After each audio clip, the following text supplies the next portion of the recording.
आ जाएगा।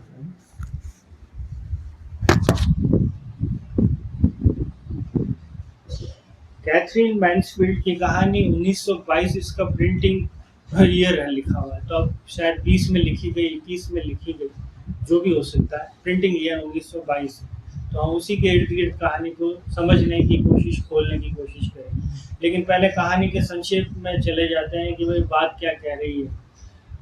काफ़ी समय बाद एक घर में एक पार्टी की घोषणा की गई और पार्टी की इच्छा व्यक्त की है मिसेस शेरिडन ने, जो मकान मालकिन है उस बड़े से घर की, बड़े से मैंशन की, आप कुछ भी कह दीजिए। और मिस्टर शेरिडन की भी इच्छा रहती है कि घर में आओ भगत पार्टी की जाती रही। और इस बार जो उत्तरोत्तर लगातार ये लोग पार्टियां करते रहते हैं, तो इस बार निर्णय लिया गया कि उनके जो बच्चे हैं उन सब में लॉरा एक ऐसी है जो कला प्रेमी है और चीज़ों को अरेंज करने में एक विशेष दक्षता रखने वाली लड़की है उनके घर में।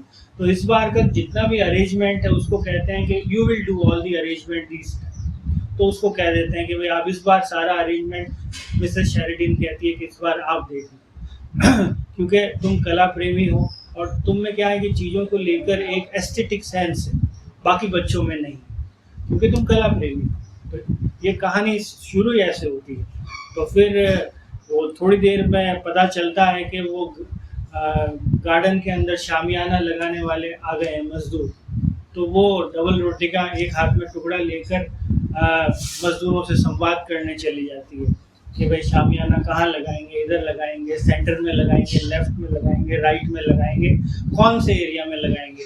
तो फिर वो अपनी तरह से सुझाव देती है और मजदूर अपनी तरह से, जो उनका एक जो आगे वाला होता है हेड मजदूर कह दो, या उन सब में जो एक जो उनको लेके आया होता है, तो उससे संवाद पहले कहा जाता है कि वो ये इसको कराका के पेड़ के पास लगा दिया जाए, उसकी इच्छा होती है कराका के पेड़ के पास लगा दिया जाए, लेकिन मजदूर कहते हैं यार ठीक नहीं रहेगा, हम इसको दूसरी तरफ लगाएंगे। दूसरी तरफ लगाते हैं तो फिर एक संवाद होता है कि अगर उस तरफ लगाएंगे तो वो बैंड वाले कहाँ आ जाएंगे, कहीं इनको डिस्टर्ब तो नहीं होगा। तो वो कराका के और कुमुदनी के बीच में एक जगह, नहीं, कराका और लिली के बीच, लेवेंडर के बीच में एक जगह होती है, वहाँ सुनिश्चित करके लगाया जाता है वो शामियाना। और शामियाना जैसे ही लग रहा होता है तो वो मजदूरों से धीरे धीरे संवाद करती है और उसको लगता है कि यार पहली बार उसको एक लोअर कास्ट के लोगों से खुले में संवाद करने का चांस मिला है, क्योंकि उसकी अपब्रिंगिंग और जो उस समय के समाज है, तो वैसी सोसाइटी में जो हेड ऑफ द फैमिली है या जो दूसरे लोग हैं वो ज़्यादा संवाद करते हैं, बच्चों का तो रोल आता नहीं है। जो 1920s में अगर हम चले जाएंगे तो विक्टोरियन एरा की बात आ गई, विक्टोरियन सेटअप हो गया उस समय। तो उसको लगता है कि मैं इन मजदूरों को अपने उन दोस्तों से ज़्यादा समझदार पा रही हूँ जो डिनर करते हैं और मेरे साथ फ्लर्ट करने की कोशिश करते हैं। हाँ, इनमें दिमाग कहीं ज़्यादा है और संवेदनशीलता कहीं ज़्यादा है, मैंने अब तक इनसे संवाद क्यों नहीं किया, गिल्ट हो जाता है। तो वो जो लेखक ने यहाँ पोर्ट्रे किया है कि वो कला प्रेमी है, तो कला प्रेमी से एक संवेदनशीलता का एंगल भी निकलता है। तो वो एक्सप्लोर करने की कोशिश की है कि उसका जो क्लास डिवाइड के प्रति इतना कोई उसके अंदर दिमाग में भेदभाव नहीं है। परिवार ने अभी तक उसको वो दुनिया दिखाई नहीं है, लेकिन वो तो हर तरह की दुनिया देखने के लिए तैयार है, उसके दिमाग के दरवाजे खिड़की खुले हैं। तो वो संवाद करती है और वहाँ संवाद करते करते एक मजदूर लेवेंडर के फूल ले आता है। तो लेवेंडर के फूलों की भी अपनी उपयोगिता है, वो हम कहानी के दूसरे भाग में बात करेंगे। और यहाँ पर अंदर घर में सारी तैयारी चल रही है, सैडी है जो हाउसमेड है, फिर बावर्चिन है, उनकी क्या तैयारी चल रही है। और एक फ़ोन आता है कि केटी का कि भाई दिन में तुम लंच के लिए 1 बजे आ रही हो कि नहीं, और लंच में आ रही हो कि तो फिर ये ड्रेस पहन के आना। और पीछे से उसकी मम्मा आवाज़ देती है कि उसको कहना वो वाला हैट और ड्रेस पहन के आए हमारी जो आज गार्डन पार्टी है उसके लिए। और यहाँ पर जोश और मैगी अपनी तरह से, जो उसकी 2 और बहनें, वो घर में इधर उधर घूम रही है। जोश को थोड़ा सा पियानो बजाने का शौक है और मैगी अपने गीले बालों में ऊपर से टर्बन या कपड़ा लगा के घूम रही है इधर से उधर, और एक नन्हा हांस भी है, वो अपनी मस्ती में डोल रहा है। और उनका एक भाई है लॉरी, जो फादर के साथ किसी बिजनेस में या किसी काम में कहीं एंगेज है।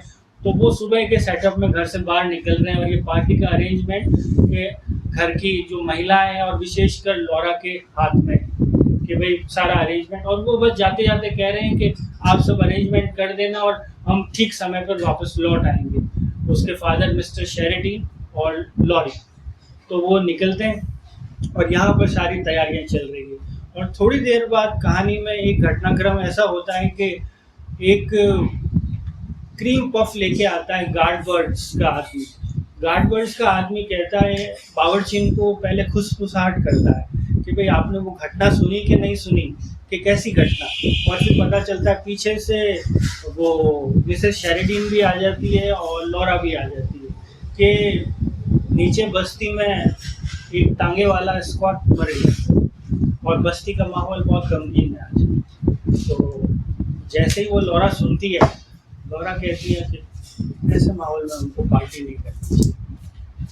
चाहे हम बड़ी सोसाइटी में रहते हैं, लेकिन और वो रहते हैं ऊपर हिल एरिया में, ऊपर के जो मेंशन है वहाँ पर रहते हैं, और नीचे हिल एरिया से नीचे में जो इलाका है वो गरीब तबके के लोगों का है, जहाँ छोटे छोटे मकान बने हैं। तो वो कहती है कि it's not a good time for the party, तो अब हमको पार्टी कैंसिल करनी चाहिए। तो वो मम्मा के पास जाती है।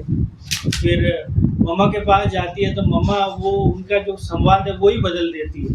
मम्मा कहती है कि अब तुम बड़ी हो रही हो और अब तुम किशोरा अवस्था से आगे की अवस्था में जा रही हो, एक ट्रांजिशन फेज है। तो अब ये जो मैंने जो हैट लगा रखी है, तुम इस हैट को लगाओ, तुम रूप सी लगोगी, सुंदर युवती लगोगी, और तुम्हारा ये अलग चार्म होगा जो एक टीनेजर को देखने में कोई भी जिसकी आंखें चौंधी आ जाएगी। तुम एक ऐसी लड़की बनो जिसका हम परफेक्ट एग्जाम्पल हमारी सोसाइटी में हो कि भाई लड़की हो तो इस तरह की सुंदर हो।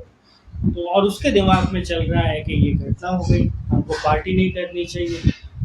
फिर वो वहाँ कहाँ सुनी होती है और वो अपसेट हो जाती है। वो फिर भी हैट पहन के अपने रूम में चली जाती है और मिरर में देखती है कि भाई वाकई में मैं लग तो अच्छी रही, ये बात तो मम्मा ने ठीक ही कही।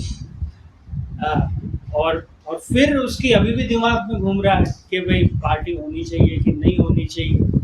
लेकिन अंततः पार्टी तो हो जाती है। थोड़ी देर बाद मिस्टर शेरिडन आ जाते हैं, लॉरी भी आ जाता है। वो अपने भाई से भी बात करती है कि भाई पार्टी होनी चाहिए। उसका भाई भी कहता है, वो सोचती है अगर भाई कह रहा है तो जरूर पार्टी होनी चाहिए। उसके भाई को एक सुलझा हुआ एक युवक के रूप में देख रही है लॉरा देख रही है कि लॉरी एक सुलझा हुआ एक युवक है। तो अगर वो भी कह रहा है कि yes party has to happen, तो वो सोच रही है कि पार्टी होनी चाहिए। पार्टी हो जाती है तो फिर वापस अब वो मिस्टर शेरिडन वापस पार्टी होने के बाद शामियाने के नीचे घर के लोग जैसे बैठते हैं आसपास कुर्सियों में बैठ गए। और वो मिस्टर शेरिडन कहते हैं कि आज वो घटना हुई, तुमको पता है कि अपनी वाइफ को कहते हैं कि वो तो पता ही है, आपको पता नहीं है कि लॉरा तो चाहती थी कि हम पार्टी करें ही नहीं, और लॉरा ने तो मतलब बहुत नाराज हो गई थी मुझसे और इतना इंसिस्ट कर रही थी कि किसी भी हाल में हम पार्टी करें ही ना। तो फिर वो एक पॉज होता है, कोई जवाब नहीं होता। फिर उसकी माँ कहती है कि कोई बात नहीं, अब पार्टी तो हमने कर ली, लोग आए, आओ भगत हो गया, सब आनंद से रहे, अच्छे से वेलकम हो गया, पार्टी बहुत अच्छे से हो गई। अब जो बचा कुचा जो खाना है वो एक बास्केट में तुमको तैयार करती हूँ, सैंडविचेस, क्रीम पफ या और भी जो भी चीज़ें हैं, वो उस मृतक परिवार जो तांगे वाला स्कॉट था तो उसके घर में तुम खाना पहुँचाओ। अगर तुम्हारे वाकई में अंदर दुख है कि भाई आज हमको पार्टी नहीं करनी चाहिए थी तो खाना, तो वो लॉरा कहती है कि ठीक है। तो वो बास्केट में खाना लेके जाती है, जो लेफ्ट ओवर्स हो रहा है आज हमारे लेफ्ट ओवर लेके जाती है। और शाम का धुंधल का हो रहा है, गोधूली का समय है, थोड़ा थोड़ा उजाला है और अंधेरा भी छाने वाला है। तो वो जैसे उस बस्ती में डरते डरते पहुंचती हैं, क्योंकि उनकी जैसी परवरिश है और जिस सोसाइटी से वो बिलोंग करते हैं वहाँ निचली बस्ती में जाने से डर लगता है, क्या पता कोई चोर उचक्का हो, हमको छेड़छाड़ कर ले, कुछ और कर ले। और वो जिस अटायर आउटफिट में थी उसी अटायर आउटफिट में जाती है और साथ में वो हेड भी पहना होता है जो मिसेस शेरिडन ने उसको आज पहनने के लिए कहा था कि भाई तुम अच्छी लगोगी, अब मेरी एज हो रही है, मुझे लगता है कि ये टीनेजर या एकदम जो युवा हो रहे हैं उन लोगों को ये पहननी चाहिए, उस एज ब्रैकेट के लोगों को ये हैक अच्छी। तो वो चली जाती है, वहाँ जाके पूछती है कि मिस्टर स्कॉट का घर कौन सा है। वो उसके घर में जाती है, एक गुड़िया मिलती है, अंदर फिर एम मिलती है। फिर कहती है कि मैं फटाफट चली जाऊंगी कि मिसेज स्कॉट का है। फिर पीछे पता चलता है कि खाना बन रहा है और चिमनी में से धुआं निकल रहा है, उसकी आंखें लाल है और वो शाम के लिए बच्चों के लिए, उसके 5 बच्चे हैं, खाना बना रही थी। तो वो कहती है कि मैं ये आज हमारे यहाँ पार्टी थी और मैं खाना देने आई हूँ आपके बच्चों के लिए। और फिर वो निकलते हुए देखती है कि दूसरे कमरे में स्कॉट की लाश पड़ी है। तो वो उस लाश को पहली बार देखती है। और जीवन में जिस तरह से हमारा आत्म साक्षात्कार होता है मृत्यु से, लाश से, उस तरह से लौरा का वो आत्म साक्षात्कार है और एक ट्रांजिशन मूवमेंट है उसके जीवन का, रूपांतरित करने वाला उसकी सोच को। तो यहाँ पर लेखक ने कई सारे सवाल छोड़ दिए हैं जिसको हम चर्चा के अगले दौर में बात करेंगे। तो वो देखती है तो वो अफसोस भी करती है। और एक जो गाना है जो जोश बार बार पियानो पे गाती रहती है, क्या यही है जिंदगी, इस जिंदगी का मकसद क्या है, और अंत का उसका नोट होता है अलविदा। वहाँ जाके वो अलविदा और डॉट डॉट डॉट के साथ वो गाना ख़त्म होता है जो पियानो पे वो लोग गाते हैं। आज भी जोश प्रैक्टिस कर रही थी कि पियानो बजाएगी तो वो गाना गा रही थी वो ऊपर अपने रूम में। पार्टी के लिए पियानो भी लाए थे वो गार्डन में। तो वो वहाँ पर वो गाना याद करती है, थोड़ा सा देखती है, स्कॉट के बारे में सोचती है और ऐसा लगता है कि स्कॉट उससे कोई आत्म संवाद कर रहा है। मैं इस परिस्थिति में, इस अवस्था में ऐसा महसूस कर रहा हूँ, ऐसा महसूस कर रहा हूँ, कि उसको ऐसा लगता है कि वो मुझसे संवाद कर रहा है। वो बाहर वहाँ से निकलती है और अब रात लगभग हो चुकी है और लॉरी उसको लेने आता है और वहाँ कहानी खत्म हो जाती है। ये कहानी का संक्षेप में सार। अच्छा सुना ये एनिमेशन गाते थे, ये इसके एब्जॉर्ब करते हैं। हाँ पूरा उसका बहुत गहराई से observe हाँ बहुत बढ़िया। शब्द हाँ। तो वो वाली हमेशा आते थे। बहुत अच्छा स्केच खींचा है और उसकी सारांश में भी बहुत सारी चीजें बता दी है। कुछ चीजें जो उसमें रह गई है या मैं जो समझता हूँ उसको वो रहेगी तो फिर वो मैं कहना चाहूंगा हाँ, उसको। कहानी जिस तरह से चलती है उस तरह हम देखते हैं कि जो लौरा है, जो आपने बताया मुख्य पात्र है, इस कहानी का प्रमुख पात्र है और वो सारी पार्टी अरेंज करने की जो बाहरी तैयारी है गार्डन पार्टी में, उसको उसकी मम्मी सौंप देती है तो तैयारी करवा रही है। वो मजदूरों से बात करती है और जब इसको सूचना मिलती है कि उन्हीं में से एक जने जो कहते हैं कि भाई एक हादसा हो गया है, तब इसके दिमाग में आता है कि यह पार्टी नहीं हो सकती। और जैसा कि लौरा के बारे में बताया गया कि यद्यपि जो ये पार्टी है ये हर साल आयोजन होती है, ये करवाते हैं। तो ये गार्डन पार्टी में शुरुआत में मौसम का वर्णन बहुत अच्छा किया हुआ है कि मौसम, और इतना वर्णन है कि लगता है कि कुछ आगे रहस्य में चीजें को आशंका यहीं से संभावना शुरू हो जाती है पाठक के मन में। मौसम के बारे में इतना शुरुआत में इतना मतलब कि विस्तार से और बहुत गहराई से वर्णन किया है और जोर इम्पेसिस देके वर्णन किया है, उससे लगता है कि आगे कुछ घटित होने वाला है। अब क्या घटित होने वाला है ये आप शुरुआत में पढ़ते हुए उसका अंदाज नहीं लगा सकते। दूसरी ये बात है कि जब उसको ये पता लगता है कि भाई किसी हमारे ही किसी आगे चल करके इनकी ये जो मकान है जहाँ पर पार्टी हो रही है ये ऊंचाई पर है थोड़ा सा, और ये नीचे की तरफ जाते हैं, उतार की तरफ जाते हैं, तो उसी उतार की तरफ गली में ही मेन जहाँ सड़क खत्म होती है वहीं पर जो है वो जो लोअर वर्ग के, लोअर क्लास के लोग रहते हैं और मजदूर क्लास के लोग रहते हैं, जहाँ पर वो डेथ की बात सुनती है कि उसका डेथ हो गया मतलब। और तब वो वैसे इस कहानी में ही बताया गया है कि बचपन में जो ये बच्चे थे इसके लौरा और इसके भाई बहन, उनको जाने नहीं दिया जाता था उस तरफ कि भाई वहाँ पर जाएंगे तो गंदी गंदी गालियाँ सीख लेंगे, बातचीत का मैनर नहीं है, वो सारी इसको उस तरह नहीं। जब बड़े हो गए तो कभी कभार से वहां से राउंड लगा लेते थे, कभी कभार चले जाते थे।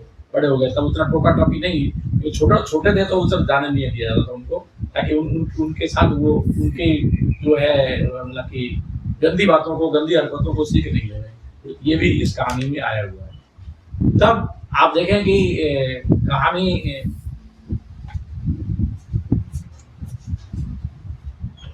मम्मी को भी नहीं आता है वो भी तो गार्डन पार्टी की जो तैयारी चल रही थी और उसमें लौरा तैयारी करवा रही थी, उसमें काफी उसका अहम रोल है। और मम्मी उसको जैसा कहती है कि कला प्रेमी भी है, तो अच्छी तरह ढंग से उसको अरेंज करेगी, सारी चीजें बताती हैं। तो इस बीच में जो मैं बता रहा था कि उस दुर्घटना की एक मृत्यु हुई है, उसके मोहल्ले के ठीक लोअर जो क्लास के लोग रहते हैं उनमें से एक की मृत्यु हुई है। तो वो सोचती है कि अब पार्टी कैंसिल होनी चाहिए, गार्डन पार्टी अब हो नहीं सकती है। लेकिन उसका अपनी बहन को बताती है कि कैंसिल कर देना चाहिए, लेकिन वो मना करते कि ये ऐसी बात तो नहीं हो सकती है। वो कहते हैं कि मैं मम्मी से बात करती हूँ कि हाँ मम्मी से बात कर लो। तो वो मम्मी के पास जाती है, वो कहती है कि भाई एक दुर्घटना घटित हो गई है, मृत्यु हो गई है, इसलिए पार्टी को कैंसिल कर देना चाहिए। मम्मी उसको पलट कहती है कि अपने बाग में कोई मृत्यु हुई है कि नहीं अपने बाग में तो नहीं हुई है, तो फिर क्या पार्टी कैंसिल होगी, तो कोई बात नहीं है, वहां उसको टाल देती है। फिर जो है जब उसका मूड देखती है कि तब उसके मन को बदलने के लिए जो उसके पास हैट है, वो कहते हैं अच्छा तुम ये हैट पहन के देखो। अब देखिए कैसे वो ट्रेंड करती है। ये बताया कि अपर क्लास की जो मेंटलिटी होती है, और वो क्योंकि थोड़ी कला प्रेमी जो संवेदनशीलता उसमें ज्यादा है, तो उस मेंटलिटी को बदलने के लिए वो उसको हैट पकड़ाती है कि देखो इसमें तुम कितनी सुंदर दिख रही हो, और वो हैट पकड़ा देती है उसको। तो वो हैट एक बार तो अनमने ढंग से जाती है, लेकिन सामने एकदम से आदम का शीशे में जब चेहरा देखती है तो वास्तव में उसको लगता है कि वो तो ये लड़की जो खुद होती है तो वास्तव में बहुत सुंदर दिखाई देती है। और यहाँ से फिर वो आगे चीजें चलती है। मतलब फिर भी एक उसके मन में आता है वो विचार बीच में, तो भी एकदम भी काफी उसकी मदर ने काफी मन बदल दिया है, लेकिन आप देखेंगे कि उसका विचार रह रहे कि उसमें अटका रहता है। फिर वो एक प्रश्न और उठाती है कि हमारी पार्टी में संगीत भी है, तो उस संगीत बजना ऐसे में, जबकि ये ऐसी एक बड़ी दुर्घटना हो गई, मृत्यु हो गई है, संगीत नहीं बजना चाहिए, पर वो उसको भी टाल देते कि नहीं ये सब जो कुछ है चलता रहेगा, इसमें ऐसा कुछ भी नहीं है। मतलब कि उनका कहना ये होता है कि जीवन और दुनिया चलती रहती है, हम छोटी छोटी बातों पर थोड़ी ना लेकर के और मतलब इस तरह की हम मतलब कि कर सकते हैं। मतलब कुल मिलाकर के वो पार्टी होती है, और अंत में जो है उसके ये बहुत ये कहना चाहिए, यहाँ तक सीधे पार्टी के बाद का दृश्य भी एक अलग सोचने विचारने दृश्य है। जब उसकी मदर कहती है कि अच्छा ऐसा करो कि हम कुछ सामान जो बचे कुछ सामान है इनको इकट्ठा कर लेते हैं और ये उनको खाने के लिए दे के आ जाओ, मतलब कि जो तुम मिल के भी वहाँ जाके आ जाओ। वो पहले तो उसको तरफ देखती है और वो विचार करती है कि ये बचे हुए खाना वो कैसे मतलब कि दिया जाता है। ये तो इसमें कोई विचार करने वाली बात नहीं है, ऐसी कोई बात नहीं। वो लोग तो इसके हैबिचुअल है, मतलब इस तरह से कह करके और उसको कन्विंस कर देती है कि हाँ तुमको जाना चाहिए। और वहाँ उसी ड्रेस में जो पार्टी ड्रेस में होती है, हैट लगाए होती है, जो परिधान पहले पार्टी की पहनी होती है, वो भूल जाती है कि भाई मैं मुझसे मिलने से मुझे कोट पहन लेना चाहिए या हैट नहीं डालना चाहिए, लेकिन वो सीधे लेकर के और वहाँ पहुँचती है। वो और पहुँच करके और वो वहाँ पर कहती है कि शायद वो पहले जो औरत मिलती है वो सोचती है कि वो यही स्पोर्ट की विशेष होगी, तो वो अंदर ले जाती है औरत उसको और कहती है कि नहीं अंदर। तो वो उसको देखती है और वो उसको सौंपती है कि भाई ये मेरे घर से आया, मदर ने भेजा है, तो ये खाने पीने की चीज़ें जो है बच्चों के लिए है तो देती है।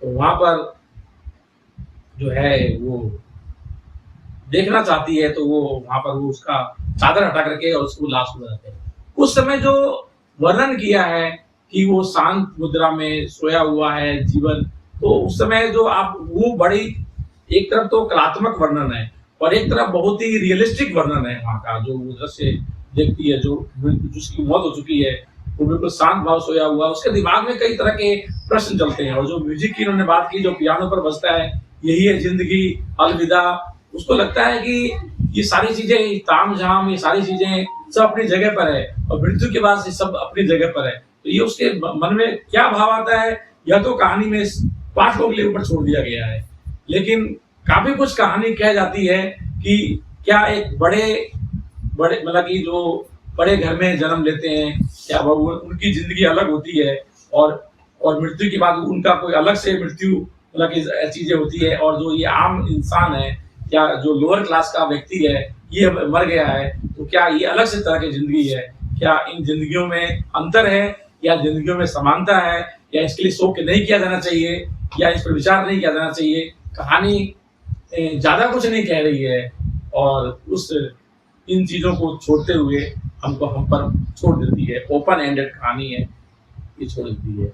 अब इसकी अलग अलग दृष्टि से हम कहानी की विवेचना कर सकते हैं। क्लास डिवाइड तो हम ज्यादातर देखते हैं कि अंतर है, तो पहली दृष्टि तो यही जाती है कि लोअर क्लास और अपर क्लास, जो अमीर और गरीब का एक क्लास सामने दिखाई देता है। इसके अलावा भी जिंदगी को समझने के हिसाब से भी कि जिंदगी क्या है, ये भी इसमें प्रश्न उठाया गया है।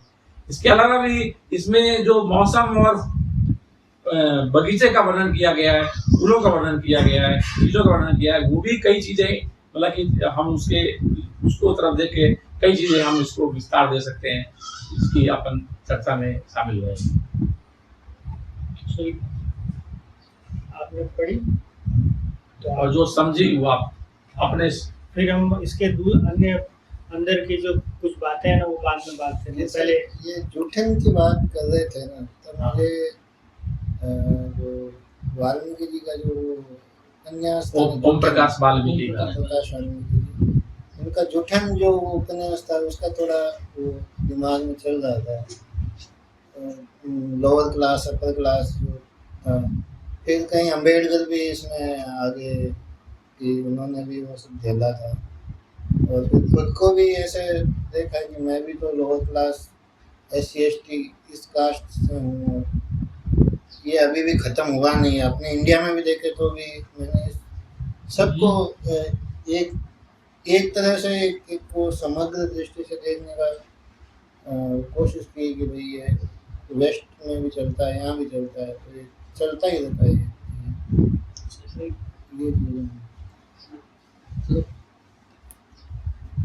सही कह रहे हैं। वैसे क्लास का तो अंतर वहाँ भी वेस्ट में है ही, और ये दिखाने की कोशिश की गई है कि भाई मतलब कि जो अपर क्लास के लोग हैं वो अपने आप को कुछ स्पेशल समझते हैं, और उनकी उतनी सहानुभूति ठीक है, उपयुक्त सहानुभूति तो होती है, लेकिन जो दिल में संवेदनशीलता होती है वो उनके लिए नहीं होती है।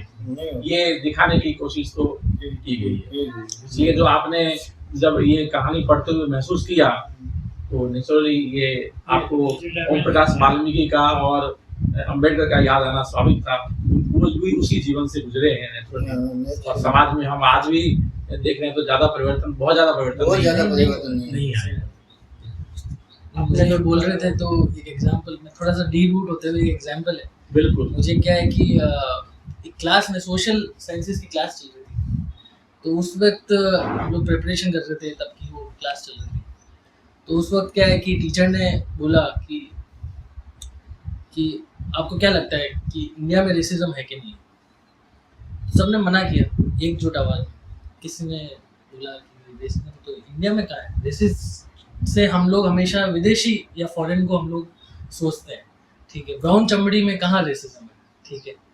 तो बोले कि ठीक है नहीं है। तो एक व्यक्ति को खड़ा किया उन्होंने, एक बच्चे को खड़ा किया, वो बोला कि तुम्हें लगता है रेसिज्म है, क्या लगता है तुम्हारे क्या व्यूज है। बोले नहीं, मैंने तो कभी ऐसा ना महसूस किया, ना मुझे लगता है कि कभी रेसिस्ट मैं रही, मतलब बच्ची थी वो, तो ना मतलब मेरे भी ऐसे थॉट्स नहीं है, ना किसी के पास मैंने ऐसे देखे। फिर एक काले लड़के को खड़ा किया, तो उनको बोला कि क्या तुम्हें लगता है कि रेसिज्म है। तो बोले 100% लगता है। तो क्या है कि जब जो बात जिसके साथ बीत रही होती है ना, वो ही बता सकता है। मेरा कहने का मतलब ये कि वो उसके पॉइंट ऑफ व्यू से तुरंत सच बोल गया कि सर ऐसा कभी कोई दिन नहीं गया जब मुझे इंफीरियरिटी कॉम्प्लेक्स नहीं फील हुआ, जब मेरे को ये डर नहीं लगा कि आज मेरे काले होने पे मुझे टोका जाएगा, बोला जाएगा क्लासरूम में। अभी तक भी मैं इतना बड़ा हो गया हूँ, तब भी ये कॉम्प्लेक्स कभी नहीं छूटा है, ठीक है। चाहे कितनी क्रीम लगाने के एड्स देख लिए, चाहे कुछ भी देख लिया, पर ये कॉम्प्लेक्स नहीं छूटा है। इन्होंने वो मतलब मैंने कहानी नहीं पढ़ी है, ऑब्वियसली मैं सबको सुना तो काफ़ी चीज़ें थोड़ी बहुत समझ में आई। तो पर मुझे ये लग रहा है कि डिवीजन सिर्फ इस मतलब दुनिया में सिर्फ क्लास क्रीड इसका नहीं है, रेसिज्म कास्टिज्म, हम इतने ज़्यादा डिवाइडेड है हमारे खुद के सोल में कि दुनिया को ही हम भिन्न देखना चाहते हैं। खैर, चलिए आप बताइए, फिर हम जो दूसरे इसके डायमेंशन है उस पर भी बात करें, क्योंकि भाई इन्होंने तो कहानी पढ़ी नहीं है।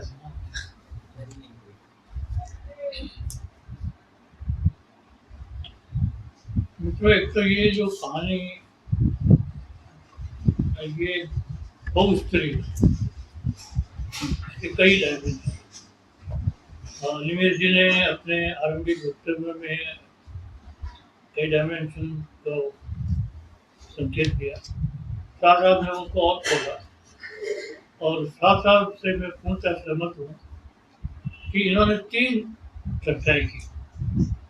सबसे पहले एक तो जो सबसे ऊपर जो बात समझ में आएगी वो वर्ग संघर्ष, वर्ग भेद, जो वर्ग भेद की तो निश्चित रूप से इसमें है। दूसरा, इन्होंने इस कर्सरी वे में साथ जिक्र किया कि ये जीवन को समझने के बारे में, हालांकि इनको मतलब मेरी अपेक्षा है कि इस एस्पेक्ट को थोड़ा ये और विस्तार से हो सकता है आगे और, लेकिन ये भी इस कहानी का एक बहुत महत्वपूर्ण है। तीसरा, साहब ने कहा कि इसमें प्रकृति का और वातावरण का और पर्यावरण का और भविष्य का और इतना सुंदर विवरण है कि इसको भी हम समझने के लिए और आगे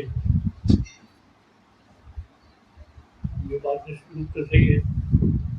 और इस पार्ट में जिसमें बगीचे की सुंदरता का वर्णन है, फूलों की सुंदरता का वर्णन है, जिसमें अनिमेश ने कहा कि ये फ्लावर से डायरेक्ट दोस्ती है, तो हम अपने डिस्कशन के दूसरे दौर में प्रवेश करें इससे पहले मैं आपके साथ ये बात शेयर करना चाहता हूँ कि वनस्पति और फूलों का मानवीय भावनाओं से संबंध बहुत पुराना। बेस्ट फ्लावर में तो मात्र 38 फूल, लेकिन भारतीय आयुर्वेद में 30,000 फूल है।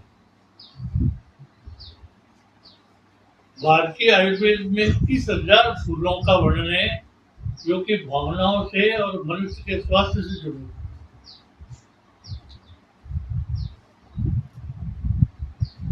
इसलिए लोग आयुर्वेद को क्यों कम पढ़ते हैं? बहुत विशाल, मतलब उनका कोई वर्चस्व नहीं है।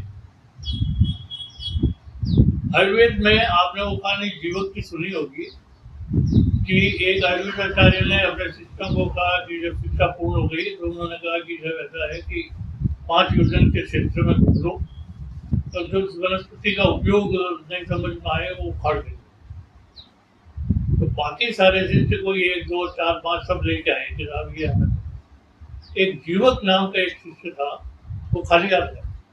उसने कहा मुझे ऐसा कोई फूल नहीं मिला, ऐसी कोई वनस्पति नहीं मिली जिसका कोई उपयोग ना हो। तो उसने कहा तुम्हारी शिक्षा पूर्ण है, तुम पक्की रुको। जीवक अपने बुद्धकालीन वैद्य रहे हैं, बुद्ध की भी उन्होंने चिकित्सा की है और बहुत जाने माने हो गए।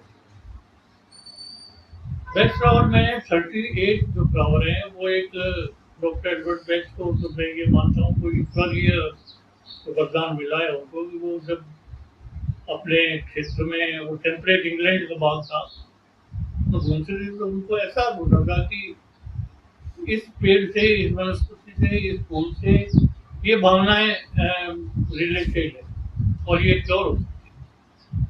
और उनका ये मानना था कि जितने भी रोग हैं it is a manifestation of emotional intelligence, और अगर उनको बैलेंस करें तो आदमी स्वस्थ हो जाए।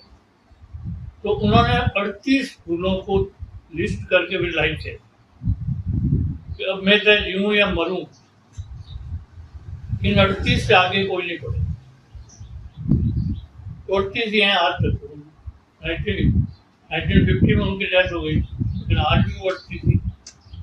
और जो वेस्ट सेंटर है इंग्लैंड का, वो इस बात का ध्यान रखता है कि नया कुछ जोड़े नहीं। और हम लोगों को जो बैकफ्लावर जो प्रैक्टिशनर है, हमको ये ओथ लेनी पड़ती है कि we will maintain the purity and simplicity of the system. Purity और सिंपलिसिटी ऑफ सिस्टम का मतलब है कि एक प्रोडक्ट से आगे नहीं बढ़े, और दूसरा इसमें कोई फर्दर रिसर्च नहीं करे। हालांकि देखो रिसर्च बंद नहीं हुई, रिसर्च तो हो रही बहुत हुई। बैकग्राउंड में भी लोगों ने ऑरा से जोड़ा है, इसको राशियल से जोड़ा है, इसको प्लेनेट से जोड़ा है, बहुत रिसर्च, जबरदस्त रिसर्च। लेकिन वो कसम अपनी जगह का, we will maintain the purity and simplicity of it। उस प्योरिटी और सिंपलिसिटी की वजह से ही आदमी हिम्मत कर पाता है उसको सीखने। नहीं तो एक एग्रीकल्चर बॉटनी का आदमी क्यों इस चक्कर में पड़ेगा? वो इतना सरल है, सिंपल है, वन कैन लर्न।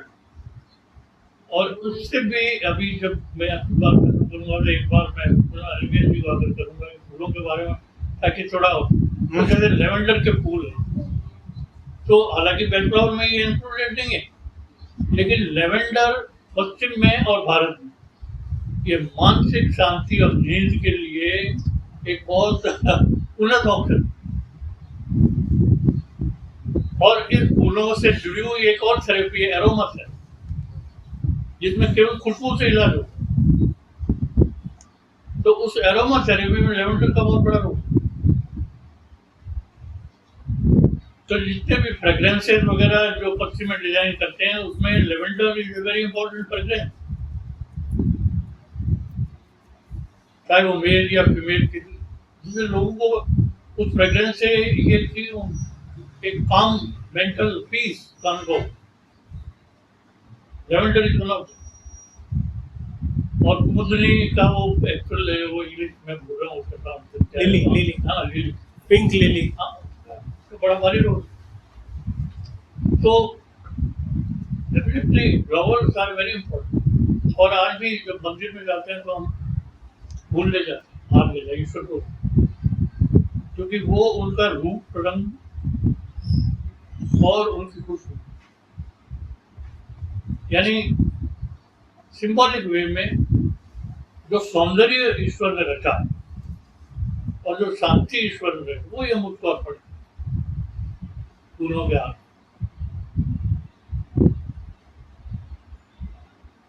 तो डेफिनेटली इस कहानी का ये जो आयाम है, ये प्रकृति का और वनस्पति के जीवन का, वर्ग विभेद के बारे में तो मैं कहूँगा कि ये इसकी फर्स्ट लेयर है। वर्ग संघर्ष इस कहानी की फर्स्ट लेयर। जो भी पढ़ेगा इस पे निश्चित रूप से वो समझे। जो व्यक्ति किसी वर्ग से बिलोंग कर रहा है तो वो तो समझेगा ही, जैसे आपने कहा। लेकिन जो बिलोंग नहीं कर रहा, जैसे हम मध्यम वर्ग, हम तो अमीर है नहीं, वी आर मिडिल क्लास, लेकिन हम भी रिलेट करते हैं। हम किससे रिलेट करते हैं? हम रिलेट करते हैं वर्ग संघर्ष। और मिडिल क्लास मैन जितना वर्ग संघर्ष के खिलाफ है, उसका कोई दूसरा खिलाफ नहीं। इवन लोअर वर्ग भी उतना खिलाफ नहीं है जितना मिडिल क्लास जितना इसके खिलाफ है वर्ग संघर्ष। तो वर्ग संघर्ष की तो इसमें जो फर्स्ट लेयर है इस कहानी, और मेरे को तो इसमें इतना वो गजब का है, वो लगा डिस्क्रिप्शन कि वो कैथरीन क्या नाम, कैथरीन मैन्सफील्ड, वो ये कह रही है कि गरीब की चिमनी से निकलने वाले धुएं और अमीर की चिमनी से निकलने वाले धुएं में फर्क है। सही है, इतना कहानी में, हाँ इस कहानी में आता है। तो बड़ा सघन और बड़ा डोमिनेंट टाइप का धुआं और उसका है कहता है। तो ये आपको जो वर्ग संघर्ष है वर्णसंकर की दिक्कत का एक ये कहानी मैसेज दे, और इस मैसेज का अर्थ ये होता है कि ये वर्णसंकर समाप्त होना चाहिए। जो इस कहानी को पढ़ता है वो इस नतीजे पर पहुंचता है कि यार ये क्या है, वर्णसंकर समाप्त होना चाहिए। स्पेशली जब वो लेखिका ये डायरेक्ट नहीं है लेकिन इनडायरेक्टली बता रही है कि जो अमीर तबका है वो कितना निर्मम है। तो कोई मर गया कोई फर्क नहीं पड़ रहा, लाइन। मैं आपको शर्तिया कहता हूँ, मिडिल क्लास के पड़ोस में कोई डेथ हो जाए वो पार्टी रद्द करे डेफिनेटली। ये अमीर नहीं, they are so callous. Marx ने यही कहा कि ये जो एक्सप्लॉइटर्स हैं, ये शोषक वर्ग है, ये निर्मम है, इनके कोई करुणा दया माया का कोई काबिल नहीं। और उसमें आपने ये पॉइंट निकाला जो मैंने अभी आपके वक्तव्य से समझा कि उस अभिजात के वर्ग में एक लड़की कम से कम ऐसी है तो संवेदनशील है, क्योंकि वो कला के प्रति उसका झुकाव। हाँ बिल्कुल, यानी कला और साहित्य का ये रोल है, ये कहानी का सेंटर पॉइंट।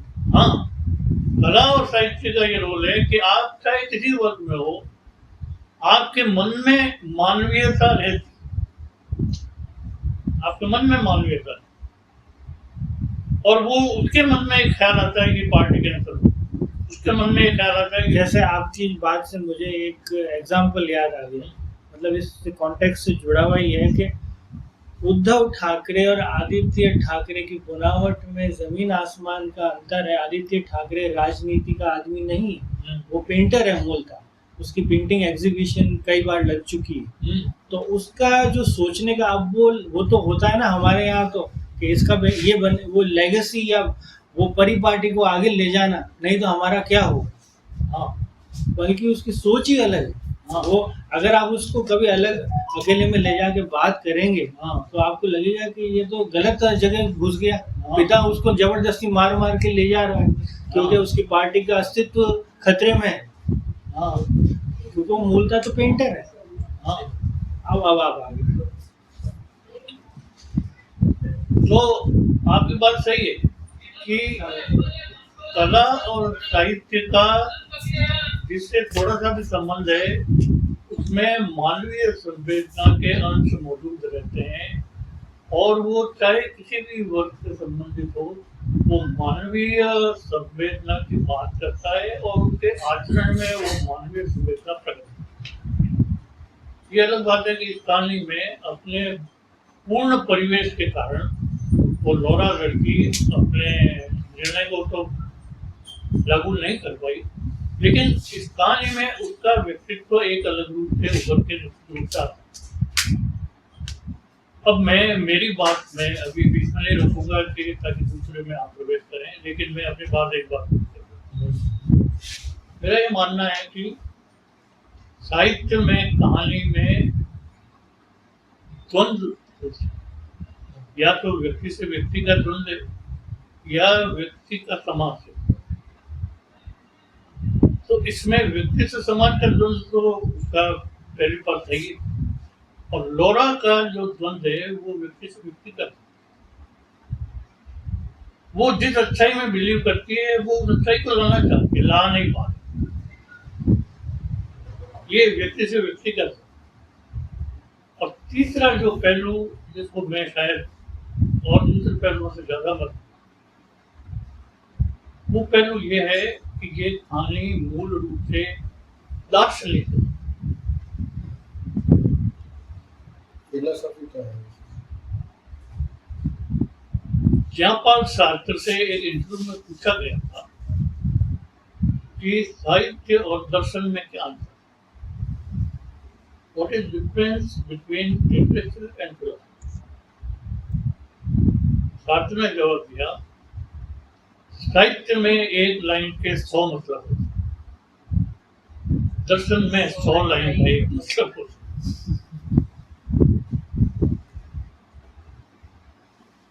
ये कहानी मुझे व्यक्तिगत रूप से मुझे ये कहानी दार्शनिक, इसका साथ साहब ने मतलब एक टेंजेंशियल उल्लेख किया चलते हुए कि इसमें जीवन के बारे में, मेरे को तो इसकी मूल संवेदना जीवन के बारे में। और एक पॉइंट आप सब लोग मेरे हिसाब से मिस कर रहे हैं।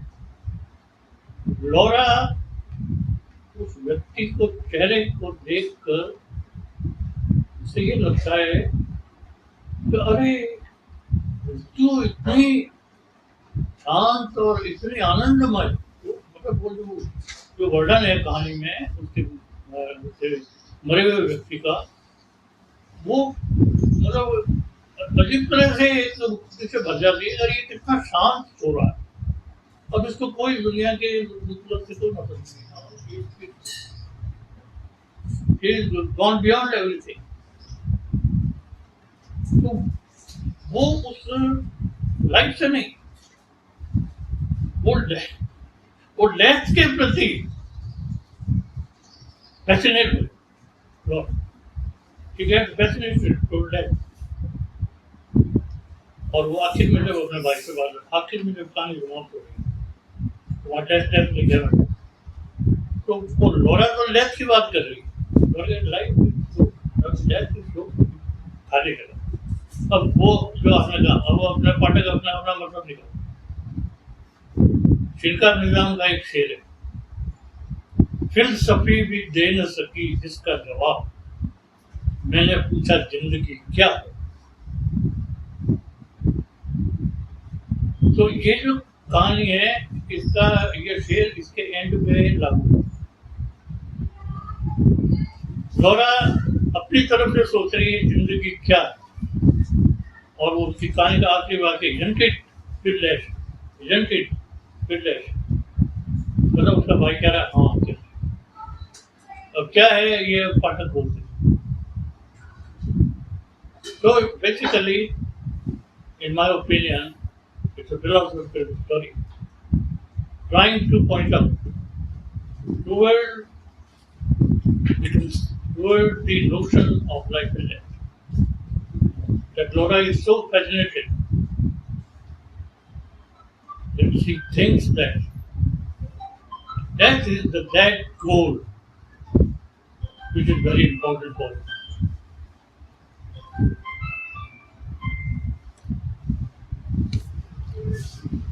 Thank you.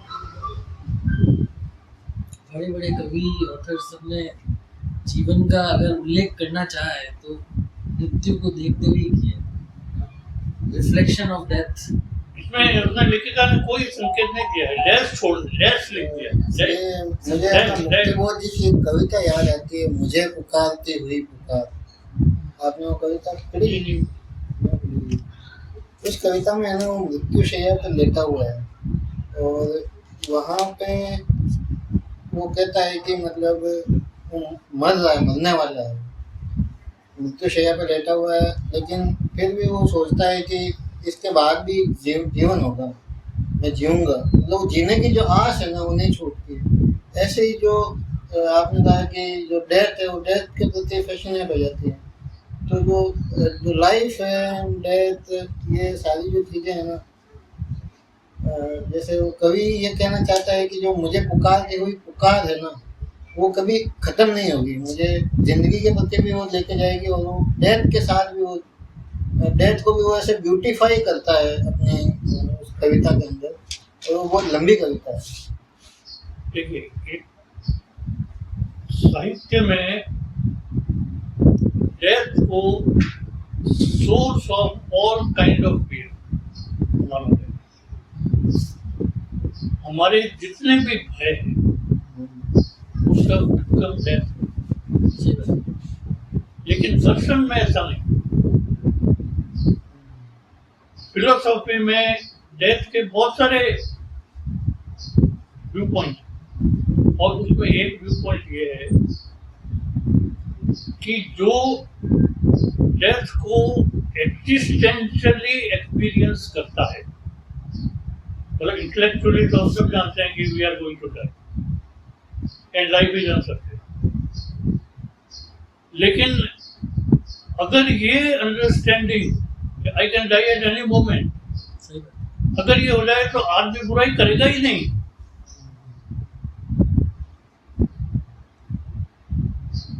तो He will become, चाहे वो कैपिटलिस्ट हो, चाहे वो कोई भी कर भी। नहीं सर, तो फिर इससे इसमें बहुत नहीं, एक मिनट। ये है, इससे तो निहिलिज्म भी आता है कि निरर्थकवाद जो है कि इस दुनिया के अंदर कुछ भी अस्तित्व में नहीं है, या फिर जो है सारा कुछ है जो वो निरर्थक है, कुछ कोई वैल्यू नहीं है, किसी चीज़ की कोई वैल्यू नहीं है।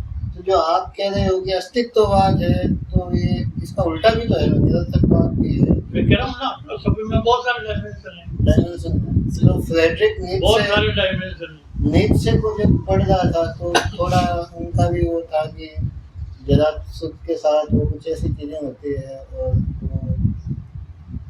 निरर्थकवाद पे चला जाता है।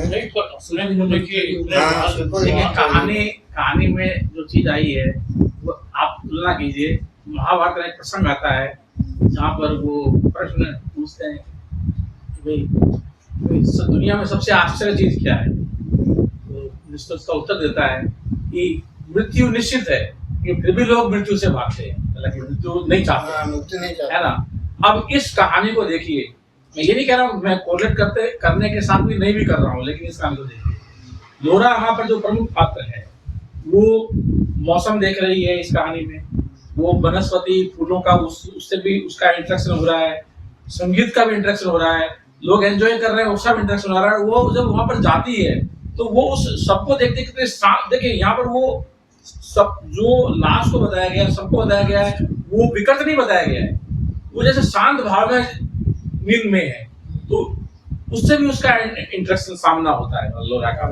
वो विभत्स ना बता के, हाँ, उसका शांत में बताया। तो शायद, हालांकि कहानी में कुछ भी नहीं है, तो पाठक के रूप में सोचना है कि सारी चीजें हैं, लेकिन जो चीजें मृत्यु का भी जो बात कही है, वो कला प्रेमी है, तो वो वहां पर जब उसको शांत भाव से देखती है तो वो हालांकि जीवन का मीनिंग ढूंढती है, सब में सबको कोरिलेट करते हैं। आप देखिए कि सबको कोरिलेट करते हुए, तो ये अब जीवन का मीनिंग उससे क्या मिलता है या वो क्या सोचती है, ये तो पाठक के ऊपर है। लेकिन वहां पर विभत्स नहीं बताया गया है। देखिए, इतनी मृत्यु अपने आप में एक विभत्स हो सकता है, लेकिन वहां नहीं बताया है, वहां तो उनको शांत बताया गया है, पीस बताया गया एकदम से। मैं यही बात कह रहा हूँ आपसे, अब सब अपने अपने, क्योंकि वो मलेंटेड है, डैश लिखा हुआ है सब। हाँ। तो मैंने जो मेरा मतलब जो निकाला, लोरा ये कह रही है कि भैया मौत डरावनी नहीं है, जीवन डरावना। हाँ, जीवन डरावना। आपने जो बात कही ना इसमें, अब इसके सेकंड दौर में चलते हैं, बहुत हद तक सही है कि ये फिलॉसफी की कहानी है, क्योंकि क्यों है, अब उसके उत्तर देता हूँ। थर्ड पर्सन व्यू पॉइंट से कहानी कही गई है, एक कैरेक्टर स्केच है तीसरे एंगल से, जहाँ पर गार्डन ऑफ एडन की तरह एक वो कैमरा लगा हुआ है और अलग अलग किरदारों पर कैमरा जा रहा है, ठीक है। उसमें सेंटर कैमरा लॉरा पर ही, और उसके बाद मिसेस शेरिडी, दो के बीच की कहानी बताने की और कॉन्ट्रास्ट में कहने की कोशिश की गई। एक सेटअप तो ये है। अब दूसरा सेटअप जो कहानी में क्रिएट किया गया है कि 1920 या 21 के आसपास का समय, तो वो जो समय है, अब समय काल जैसे मैं हमेशा कहानी में कहने की या समझाने की कोशिश करता हूँ, वो विक्टोरियन एरा एंड होने के बाद ये जॉर्ज द 8 जो किंग एडवर्ड आते हैं, उनका साम्राज्य स्थापना शुरू होती है इंग्लैंड में, तो एडवर्डियन एरा शुरू हो जाता है। एडवर्डियन एरा में संपत्ति, खुशहाली, साम्राज्य और प्रिविलेज क्लास का विस्तार होना, उनकी खुशियों मनाने के तरीके विकसित होना, ये सारी चीज़ें विश्व में अलग अलग तरह से फैली है। तो ये जो इस कहानी में एडवर्डियन एरा की थोड़ा सा रिफ्लेक्शन है। एडवर्डियन एरा से होते हुए जो उसके अंदर जो मायूसी छाई है, मायूसी और वर्ग भेद और वर्ग संघर्ष की बात भी कह रहे हैं थर्ड पर्सन से, और वो उसमें लॉरा के माध्यम से ही हम अलग अलग जगह जा रहे हैं। लॉरा ही ले जा रही है हमको कहानी में। नरेटर कह रहा है कि Laura move here move there. तो जो वर्ल्ड वॉर फर्स्ट आ जाता है, वहां पर जो युद्ध की विभीषिका, जो आपका जो अंत का जो चित्रण है, मृत्यु देखना, मृत्यु का एक संगीत सुनना, एक विलंबित ताल की तरह कि भाई मृत्यु ऐसी सुहानी भी हो सकती है या क्या मृत्यु डराने वाली भी हो सकती है। अब इसी मृत्यु को और इसी जीवन दर्शन को 3 फूलों के माध्यम से कथानक में कथाकार ने कहने की कोशिश की गई है। जो लिली की बात कही गई है कि वो बाजार गई थी और उसको लिली कुमुदनी इतने अच्छे लगे कि उसे लगा कि पार्टी में लिली लगने चाहिए। तो जो लिली होते हैं, गुलाब कुमुदिनी की जो बात कही गई है, वो एडमिरेशन और लव और फेमिनिटी का रिप्रेजेंटेशन करती है जो लिली है। तो वो कहानी में जो मिसेस शेरिडन के माध्यम से ये कहने की कोशिश की गई है। फिर कहानी में एक चीज का उल्लेख आया है कि वो मजदूर एनवलप में एक छवि बनाता है, ठीक है, छवि बनाता है। तो वो छवि रिप्रेजेंटेशन है युद्ध की विभीषिका के बाद उस समय का जो डिप्रेस्ड क्लास है, चाहे वो मजदूर वर्ग न्यूजीलैंड का भी हो सकता है, इंग्लैंड का भी हो सकता है, यूरोप का भी हो सकता है, या विश्व में कहीं का भी हो सकता है। वो एक ऐसी आकृति बना रहा है कि जिसका कोई स्थापत्य नहीं है। उसके नीचे लिखा होता है अगर कोई छल्ला या खूंटी होती तो इसको अच्छे से टंगाया जा सकता, मतलब वो झूल रही है। तो मतलब वो ऑप्रेस्ड या डिप्रेस्ड क्लास का एक प्रतिनिधित्व लेखिका ने खींचा है उसके माध्यम से। तो वहीं एक दूसरा मजदूर लेवेंडर के फूल लेकर आ रहा है। लेवेंडर के फूल यानी कि डिवोशन, एक शांति का प्रतीक डिवोशन। तो मजदूर वर्ग जो उसको एक सामंजस्य लग रहा है कि मैं मजदूरों से अच्छे से बात कर सकती हूँ, तो लेवेंडर फूल प्रतिनिधित्व कर रहे हैं कि भाई हम आज्ञाकारी सेवक हो सकते हैं, क्योंकि अभी हम जिस क्लास में हैं उस क्लास में इससे ज़्यादा हम ऊपर नहीं जा सकते। तो वो जो अब आप देखिए कि वहाँ यहाँ पर एक कहानी में एक पॉइंट जो आपने भी नहीं बोला कि वो ट्रेन को आते हुए देखता है और घोड़ा बिदक जाता है। तो ये भी वापस वही वाली बात है जो एक कैमरा फोकस हो रहा है कि ट्रेन को आते हुए देख रहा है और एक मनुष्य भी बिदक गया और स्कॉट भी बिदक गया, और इसी बिदकने में वो लड़खड़ाया और उसका सिर फूट गया और मृत्यु हो गई। तो वो वापस वहाँ पर वो जो लेवेंडर के फूल की बात कही गई है कि वो तो आज्ञाकारी हैं, लेकिन जो लॉरा जैसे, शेरिडन जैसे लोग हैं जिनको कभी लिली पसंद आ जाता है, कभी और कुछ पसंद आ जाता है, जिसकी वजह से कब हमारे जीवन में क्या हो जाए कुछ पता नहीं है। अब इसके अंदर एक और वाक्य आता है कि हमारे निचले वर्ग के लोगों को अरबी कुमुदिनी पसंद है। तो कुमुदिनी में भी कई प्रकार होते हैं, स्पीशीज मोर देन 100 होते हैं जो मैंने थोड़ा बहुत पढ़ा। तो उसको तो लाल पसंद है, इनको अरबी। अरबी क्या है कि वो गरीब लोगों को थोड़ा सुहाता है, तो गरीब क्लास का एक प्रतिनिधित्व है। फिर इसमें एक बात आई है कि कराका के पेड़ के पास अगर नहीं लगाएंगे तो शामियाना कहाँ लगाएंगे। तो कराका के पेड़ जो हैं न्यूजीलैंड में हमारे यहाँ स्थायित्व की तरह से देखे जाते हैं। ये जो कराका के पेड़ हैं वो बड़े तन्हा और शांत होते हैं। तो यहाँ पर अगर कराका के पेड़ के आगे शामियाना लगा दिया तो जो हमारा जो तन्हा रहने का है ना, कि भाई आप ये वापस वो फिलॉसफी से एक कहानी जुड़ रही है कि भाई जीवन एक उत्साह उमंग है, क्या जो जीवन का एकांतपन है, मृत्यु की बात है या अंधेरे पक्ष की बात है, उसको किया जाए कि नहीं किया जाए। तो वो शामियाना कराका के पेड़ के आगे लगा दिया ताकि कराका के पेड़ छिप जाए। कराका के पेड़ एक सदाबहार पेड़ हैं जो तन्हा भी व्यक्ति को महसूस करवाते हैं और एकांत भी महसूस करवाते हैं। और ये कोरोनी कॉपर्सी एक प्रजाति है, उसी की श्रृंखला के पेड़ हैं। इनको न्यूजीलैंड फैमिली का पेड़ भी कहा जाता है, कराका के पेड़ों को। तो कराका के पेड़ों को तो छुपा दिया।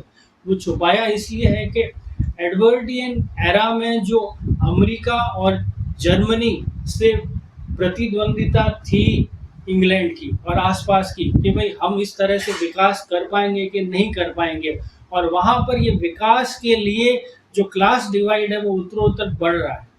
ये एक उसकी ऊपरी परत है। और ये जो फूलों के माध्यम से कहने की बात की गई है, तो उसमें रोज एक वेल्थ का सूचक भी होता है, और लेवेंडर डिवोशन और वर्च्यू का सूचक भी होता है, और लिली की जो बात है, जो मुख्य चीज है कि वो कुमोदिनी क्यों लाई। कुमोदिनी जिस तरह से हमने बारजाक में चर्चा की, फिर वापस वो डेथ और रिसरेक्शन की बात है लिली के अंदर। लिली का एक बिंदु आया वहां से भी जुड़ता है। वो जो चक्र की बात है ना, हाँ, क्या यही है जिंदगी, अलविदा, प्रश्न सूचक ... ये कहानी का अंदर का सरमाया है। एक बात, जब अनिमेश जी इसको एक्सप्लेन कर रहे थे, तो मैं एक बात कहना चाहूंगा। कहानी के लिए 3 चीजें बहुत महत्वपूर्ण मायने रखती है कि एक तो जो कहानी लिखी गई है वो अपने समय में समय को संबोधित किस तरह से करती है, और वो श्रेष्ठ कहानी तभी बनती है जब अपने समय को संबोधित करते हुए भी समय को ट्रांसेंड कर जाए, मतलब कि उसको पार कर जाए, उसके परे हो जाए।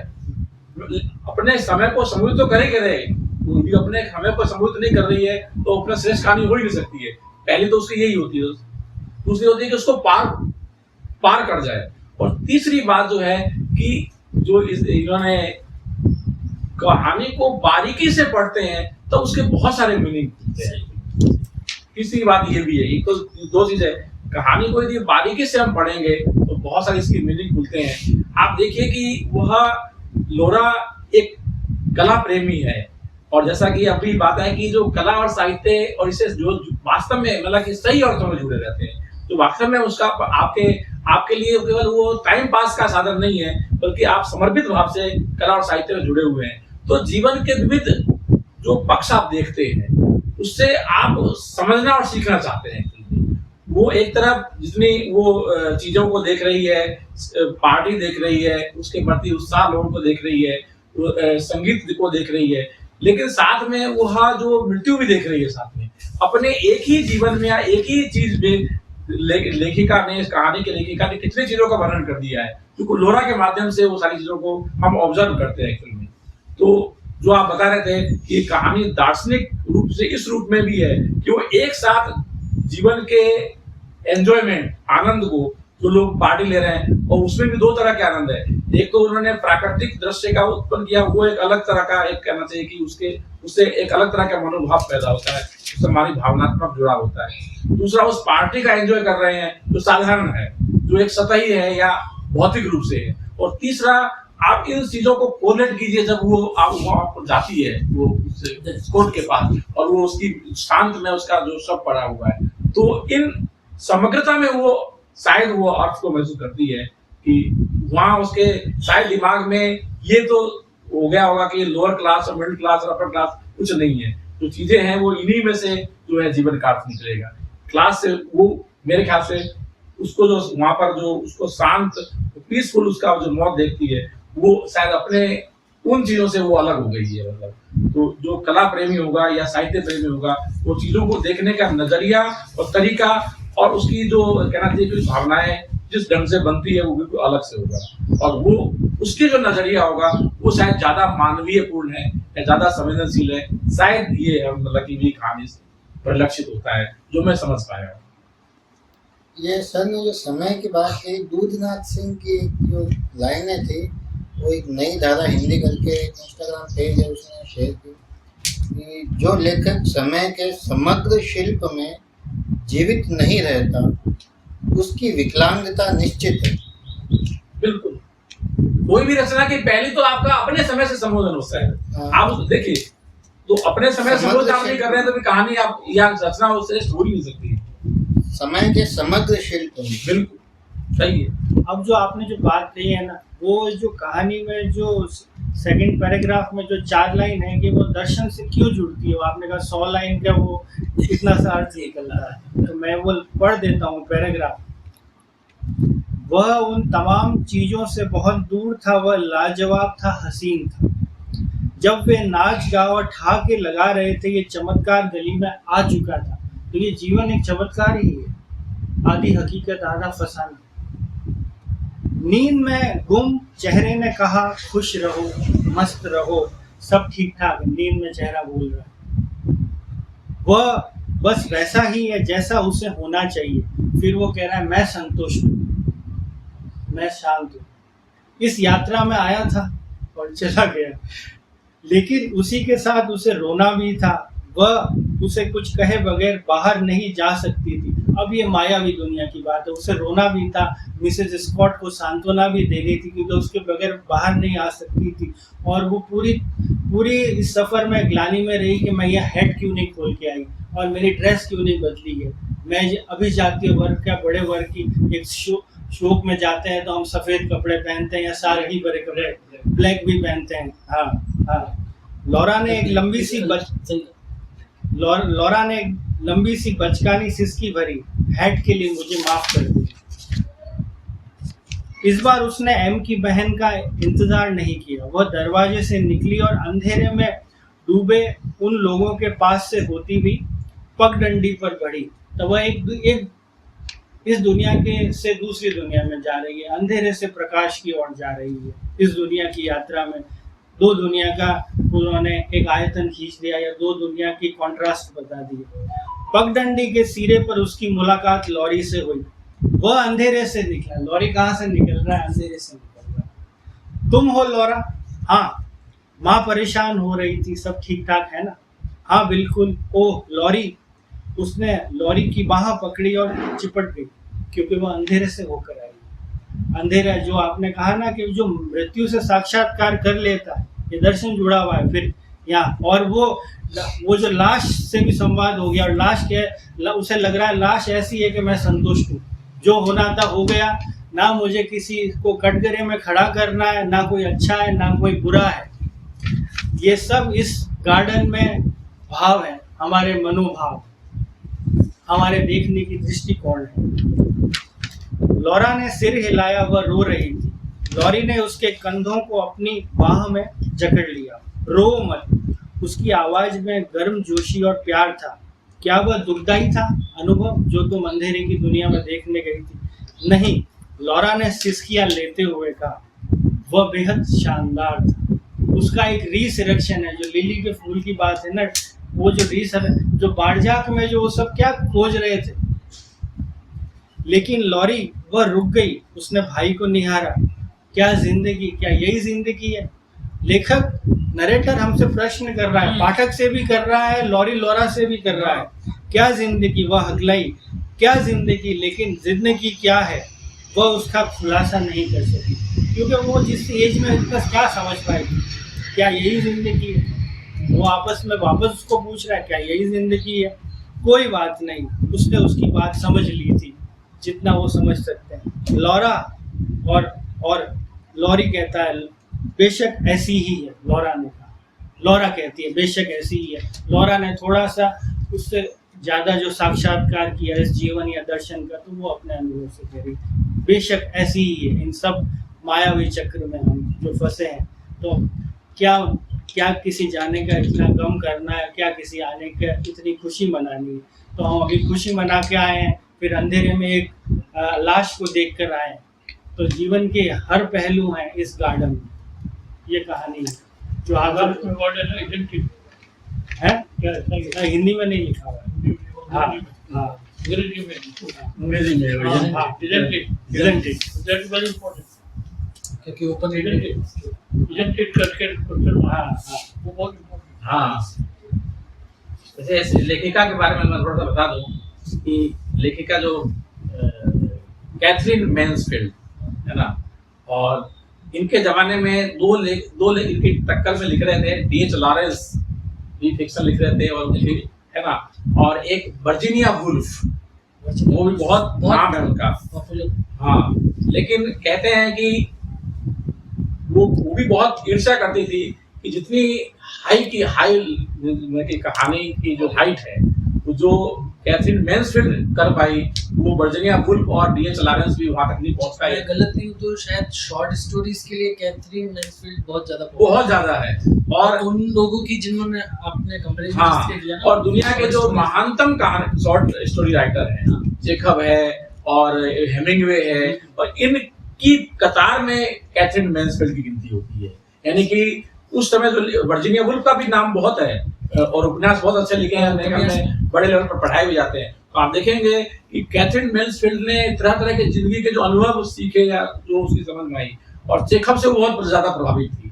ऐसे कहते हैं कि जितने भी हाई क्लास के ऑथर रहे हैं वो चेखव से ज्यादा और पश्चिम में तो कहा ही जाता है कि चेखव तो कहते हैं कि रूस का नहीं है, चेखव तो हमारा ही है। वैसे भी हर कला का जितना महान होता है वो सबका होता है फिल्म में।